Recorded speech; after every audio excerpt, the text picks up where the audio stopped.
আসসালামু আলাইকুম রহমতুল্লাহি ওয়া বারাকাতুহু। সম্মানিত উপস্থিতি, আমরা আজকের এই পর্বে জানব যে পবিত্রতা হাসিলের অন্যতম একটা মাধ্যম হলো তায়াম্মুম করা।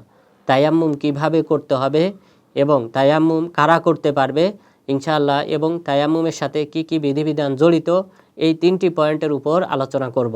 প্রথমত, তায়াম্মুমটা হলো ওযু এবং ফরজ গোসলের স্থলাভিষিক্ত, অর্থাৎ ওযু যদি যাদের উপর করা আবশ্যক সালাত আদায় করার জন্যে, অথবা ফরজ গোসল যাদের উপর আবশ্যক কিন্তু তারা যদি পানি না পায়, তাহলে তারা এই তায়াম্মুম করার মাধ্যমে এই সকল সালাত আদায় করতে পারবে এবং ফরজ গোসল থেকে পবিত্রতা অর্জন করতে পারবে। অথবা যদি পানি পাওয়া গেছে কিন্তু পানি ব্যবহার করলে কোনো ব্যক্তির অসুবিধা হবে, তাহলে সেই ক্ষেত্রেও তায়াম্মুম করতে পারবে। কারণ এই তায়াম্মুম সম্পর্কে মহান রব্বুল আলামিন বিস্তারিত বর্ণনা করেছেন, অর্থাৎ কিভাবে তায়াম্মুম করতে হবে। মহান রব্বুল আলামিন সূরা মায়দার 6 নম্বর আয়াতে বলেছেন, ওয়া ইন কুনতুম জুনুবান ফাত্তাহারু ওয়া ইন কুনতুম মারদা আও আলা সাফারিন আও জাআ আহাদুম মিনকুম মিনাল গায়িতি আও লামাসতুমুন নিসা ফালাম তাজিদু মাআন ফাতায়াম্মামু সাঈদান তাইয়িবান ফামসাহু বিউজুহিকুম ওয়া আইদিকুম মিনহু।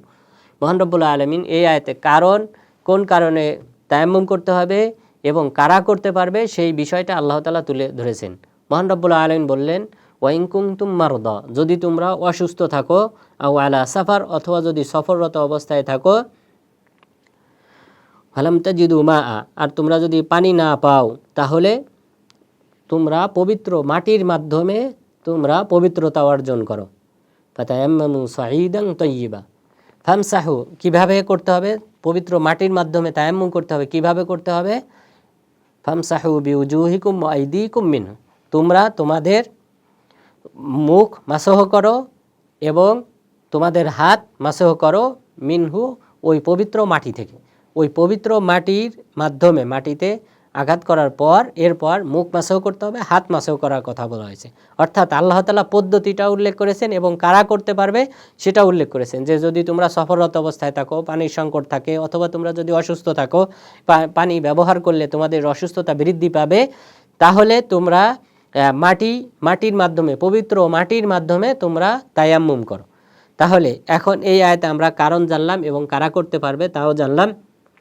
আর তাহলে যারা অসুস্থ থাকবে অথবা যারা পানি না পাবে, তাহলে তারা এই তায়াম্মুম করতে পারবে। কিন্তু পানি থাকা সত্ত্বেও অসুস্থতার কারণে যে তায়াম্মুম করতে পারবে, তার একটা অন্যতম দলিল হলো সুনানে আবু দাউদের 336 নম্বর হাদিস।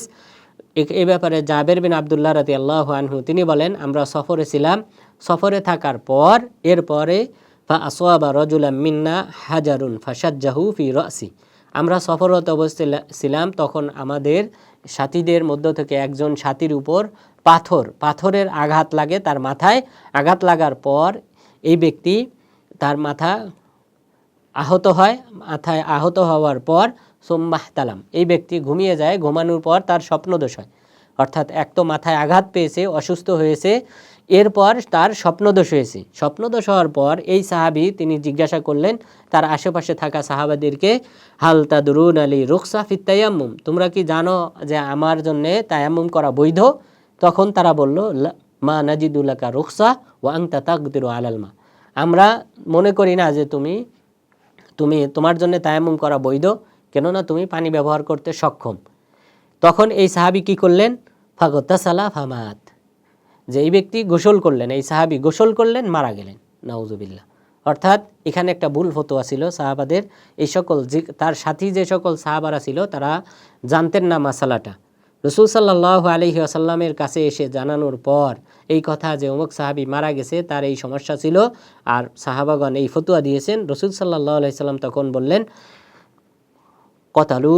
কতালাহুমুল্লাহ, তারা তাকে হত্যা করেছে, আল্লাহ তাআলা তাদেরকে হত্যা করুক।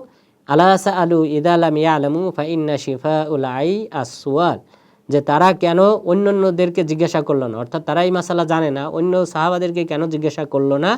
কেননা জিজ্ঞাসা করাটাই তো সমস্যার সমাধান। অর্থাৎ ইলম অর্জন করাটা হলো মূর্খতা দূর করার অন্যতম একটা মাধ্যম। তাহলে তারা কেন জিজ্ঞাসা করলো না? বরং ইন্নামা কানা ইয়াকফিহি আইয়াতায়াম্মাম ওয়া ইয়াসির, যে তার জন্য তো যথেষ্ট ছিল যে সে তায়াম্মুম করবে আর সে কি করবে? তার যেখানে আহত হয়েছে মাথায় সে একটা পট্টি বাঁধবে, সুম্মা ইয়ামসাহু আলাইহা, এই পট্টির উপর সে মাসহ করবে, ওয়ায়াগসিলু সাইরা জাসাদি, আর বাকি অঙ্গ যে সুস্থ আছে যে অঙ্গ সেই অঙ্গগুলোতে পানি দিবে। তাহলে এখানে রসুল সাল্লাল্লাহু আলাইহি ওয়াসাল্লাম বললেন যে অসুস্থতার কারণে তায়াম্মুম করা জায়েজ।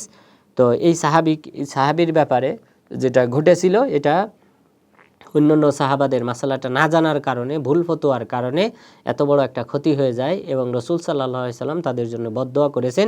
সুতরাং এখান থেকে বোঝা যায় যে তায়াম্মুম করাটা শুধুমাত্র যারা পানি পাবে না তাদের জন্য নয়, বরং অসুস্থতার কারণে পানি থাকা সত্ত্বেও যদি তার ব্যবহারে মৃত্যুর আশঙ্কা থাকে তাহলে তিনিও তায়াম্মুম করার মাধ্যমে সালাত আদায় করতে পারেন।